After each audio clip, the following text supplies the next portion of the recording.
chers élèves, comment allez-vous?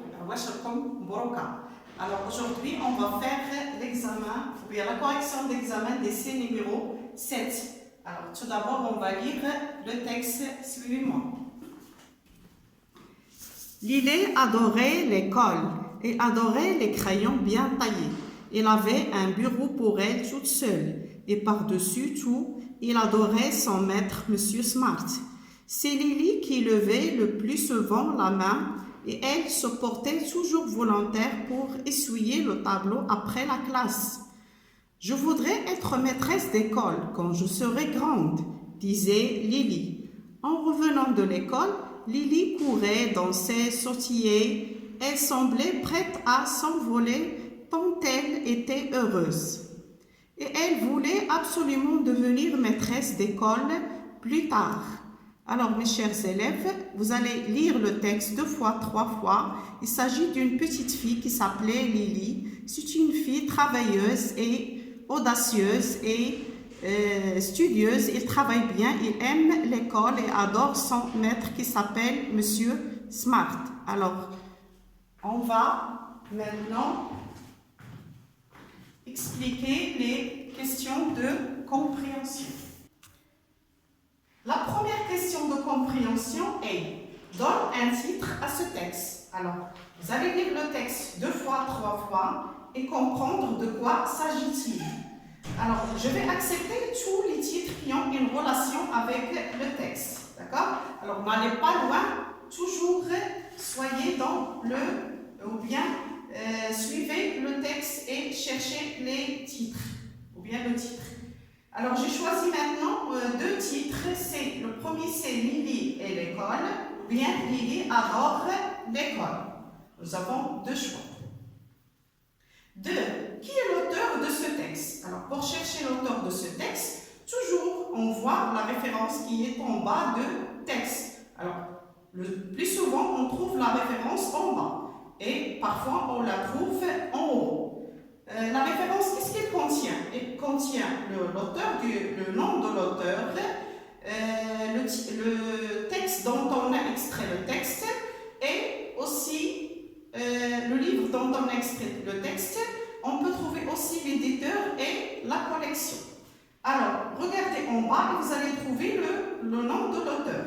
L'auteur de ce texte est Kevin Hanks. Il se trouve en bas, j'ai dit, dans la référence. 3. Qui est Lily? Alors, d'après le texte, Lily est une élève qui adore l'école. 4. Comment s'appelle le maître? Alors, le maître s'appelle Monsieur Smart. 5. Que faisait Lily en revenant de l'école? En revenant de l'école, Lily courait, dansait et sautillait de joie. Pourquoi? Parce qu'il adore l'école. 6. Quel métier voulait-elle exercer plus tard? Exercer, ça veut dire pratiquer. Alors, Lily voudrait être maîtresse de l'école. Son rêve, c'est d'être maîtresse de l'école parce qu'elle adore l'école. 7. D'après le texte, coche la bonne réponse. Alors, nous avons ici des réponses où vous allez mettre croix, bien cocher la case qui correspond. D'accord? Pas vrai ou faux. Alors, la première phrase, elle ne voulait pas devenir maîtresse de l'école. Ça, c'est faux. Elle ne lavait jamais la main. C'est faux. Elle aimait son maître. C'est vrai. Alors, Lily adore son maître qui s'appelle Monsieur Smart. Alors maintenant, passons aux activités réflexives sur la langue et commençons par le lexique. Dans le contraire des mots suivants, on a dit que les contraires sont les antonymes. Alors, dessus, le contraire de dessus, c'est dessous. D'accord? On met toujours le signe inégal. Faites attention. Toujours, le contraire ou bien l'antonyme de toujours, c'est jamais. L'antonyme ou bien le contraire de mot plus tard, c'est avant. Le contraire de lever la main, c'est baisser la main. Lever la main, baisser la main. Passons maintenant à la question numéro 9. Trouve les noms qui correspondent au verbe suivant. Alors, le verbe courir, le nom qui vient du verbe courir, c'est la course. Et le nom qui vient du verbe sauter, c'est le saut. Maintenant, ajoute un préfixe à chacun des mots suivants. Volontaire, qu'est-ce qu'un préfixe? Comme révision, le préfixe, comme on a dit, est un élément qu'on met au début d'un autre mot pour donner un mot dérivé. D'accord? Alors, volontaire, on a ajouté le préfixe un, qui devient involontaire. Heureux, on a ajouté le préfixe mal pour donner le mot dérivé qui est malheureux. Passons maintenant à la grammaire. Mais la phrase suivante a la forme négative. Elle se portait toujours à volontaire. Alors cette phrase est à la forme affirmative. Et qu'est-ce qui me permet de mettre la réponse? C'est quoi? C'est elle ne se portait jamais volontaire. Alors ce que me permet d'ajouter ne et jamais, c'est l'expression toujours qui se trouve dans la phrase affirmative. D'accord? Et se portait toujours volontaire et ne se portait jamais volontaire. La phrase qui suit, ou bien la question qui suit, c'est refais cette phrase à la forme interrogative. Alors cette phrase qui est « Elle voulait devenir maîtresse à l'école » est une phrase déclarative. Nous, on va la transformer en phrase interrogative avec, j'ai ici mis 3 choix, d'accord? Alors la première c'est « Elle voulait devenir maîtresse de l'école ». Alors je laisse la phrase comme elle est, j'ajoute seulement point d'interrogation à la fin, d'accord? Alors ça c'est interrogation par intonation. Le deuxième choix c'est « Voulait-elle devenir maîtresse de l'école ?» Ici on a fait quoi? L'inversion de sujet, d'accord? Alors ici on n'ajoute pas « t ». Pourquoi? Parce que le verbe se termine par « t ». La troisième c'est « Est-ce qu'elle voulait devenir maîtresse de l'école ?» Alors qu'est-ce qu'on a ajouté ici? On a ajouté l'expression « est-ce que ». Voilà. Alors passons maintenant à la phrase, ou bien la question qui suit. Remplace Lily par les garçons. Lily semblait prête à s'envoler. Alors à la place de Lily, je vais mettre les garçons. Alors bien sûr, on aura des changements. Les garçons semblaient prêts à s'envoler.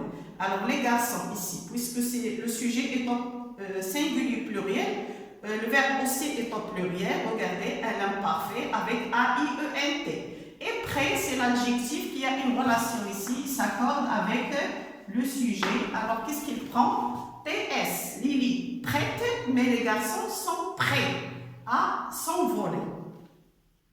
La phrase qui suit remplace, non, Lily efface le tableau. Refais cette phrase en commençant par le tableau. Alors le tableau est effacé par Lily. D'accord? Alors ici, effacer prend E accent. C'est le participe passé prend E accent seulement. Pourquoi? Parce qu'il est en relation avec le sujet qui est le tableau, qui est au masculin singulier. La question qui suit souligne le complément circonstanciel de temps. Ça veut dire le CCT dans la phrase suivante. Elle voulait devenir maîtresse de l'école plus tard. Alors, je pose la question. Si je cherche un CCT, ça veut dire complément circonstanciel de temps. Alors, je pose la question quand? Elle voulait devenir maîtresse de l'école quand? Plus tard. Alors, plus tard est un CCT. Voilà. Alors, je ne peux pas choisir maîtresse ou bien de l'école parce que ce sont des autres compléments. Elle voulait devenir quoi? Maîtresse. Maîtresse est un COD. De quoi? De l'école. C'est un COI. Mais quand? C'est plus tard. C'est un CCT. La question qui suit, relie les deux phrases par un mot convenable pour exprimer la cause. Le soir, le maître revient fatigué et a travaillé toute la journée. Ici, on a choisi l'expression de cause qui est car. Le soir, le maîtresse revient fatigué car il a travaillé toute la journée. Et je dis toujours, comme vous savez mes chers élèves, que toujours l'expression de cause est suivie par la cause. Je peux mettre parce que à la place de car. Le soir, le maître revient fatigué parce qu'il a travaillé toute la journée. Ou bien, comme le maître a travaillé toute la journée, alors le soir, il revient fatigué, d'accord? Ou bien, puisque le maître a travaillé toute la journée, il revient fatigué, d'accord? Ou bien, je peux ajouter aussi à cause de, mais plus non. Le soir, le maître revient fatigué à cause de son travail toute la journée. Pourquoi? Parce qu'ici, il s'agit d'une chose défavorable. On ne peut pas mettre grâce à, parce que grâce à est toujours suivi d'une chose favorable. Passons à la conjugaison. Conjugue le verbe souligné au temps demandé entre parenthèses. Nous avions un bureau pour nous. Au futur simple. Ici, vous avez le verbe être, avoir qui est au l'imparfait. Alors, pour le mettre au futur, je vais dire nous aurions. D'accord? Ici, je n'ai pas terminé la phrase parce que je n'ai pas de place. Nous aurions un bureau pour nous. La deuxième phrase. Je voudrais, ou bien elle se portait volontaire. Alors, elle se portait. Alors, au passé composé. Le verbe se porter devient s'est porté. D'accord? Alors, ici, puisque le verbe se porter, c'est un verbe pronominal, il se conjugue avec l'auxiliaire être. Alors, il y a l'accord. Ici, il s'accorde avec le sujet. Le sujet est au féminin singulier. Aussi, le verbe ou bien le participe passé est au féminin singulier. Il prend deux accents. Je voudrais être maîtresse de l'école. Alors, ici, je dois mettre le verbe voudrais qui est le verbe vouloir, d'accord? Ici, le verbe est au conditionnel présent. Moi, je veux le mettre au présent, d'accord? Alors, je vais mettre je veux. Le verbe vouloir au présent, c'est je veux être maîtresse de l'école. J'ai dit, je n'ai pas terminé la phrase parce que je n'ai pas de place. Alors, le dernier verbe, tu seras à l'heure, à l'impératif. Alors, à l'impératif, les verbes, comme vous savez, ne se conjuguent que 3 personnes. D'accord? Ils sont pronoms de conjugaison. Soit à l'heure, soit, soyons, soyez. Voilà, mais les verbes entre parenthèses au temps convenable. Hier, les élèves, le verbe lire le texte. Alors, puisqu'il s'agit d'indicateur de temps qui est hier, c'est le passé. Alors, les élèves ont lu. D'accord? Voilà, regardez le participe passé de verbe lire au passé composé, il s'écrit comme ça, L-U. Aujourd'hui, vous, le verbe faire, votre devoir. Alors, le verbe faire au présent, c'est vous faites. D'accord? Vous faites votre devoir. La dernière phrase, demain. Demain, l'élève, le verbe aller à l'école. Demain, c'est un indicateur du temps qui indique le futur. Alors, l'élève ira à l'école. D'accord? Voilà. Passons maintenant à l'orthographe. Complète par quel, avec un seul L, quel avec Q long U apostrophe L, et quel avec deux L. Quelle belle histoire dans ce roman de Lily. Alors ici, puisqu'il s'agit de l'histoire qui est féminin singulier, je dois mettre quel avec deux L, E, qui est l'adjectif exclamatif. D'accord? Adjectif qui est exclamatif, puisque la phrase est exclamative. La deuxième phrase, de quel roman me parles-tu? Alors ici, puisque roman étant masculin, singulier, alors je dois mettre quel avec un seul L, d'accord? Et c'est un adjectif ici interrogatif, puisque la phrase est interrogative. Je te parle de celui qu'elle vient d'acheter. Alors, je te parle de celui qu'elle vient d'acheter. Alors ici, c'est Q long U apostrophe L. Pourquoi? Parce qu'il est suivi d'un verbe. J'ai déjà parlé de ça, mes chers élèves. C'est une astuce ou bien un truc. Lorsque vous avez des pointillés ici au milieu, ils ont dit termine par quel ou quel. Alors on choisit quel qui est quel avec U apostrophe L plus verbe. La dernière question, c'est écrit au pluriel les mots suivants. Le bureau, le travail et le porte-manteau. Alors, le bureau devient les bureaux, d'accord? Bureau avec X.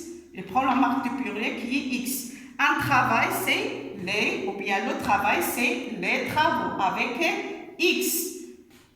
Le porte-manteau, c'est les porte-manteaux. Alors, vous allez me dire pourquoi porte ne prend pas S. C'est un nom composé. Et les adverbes dans les noms composés ne prennent jamais la marque du pluriel. Par contre,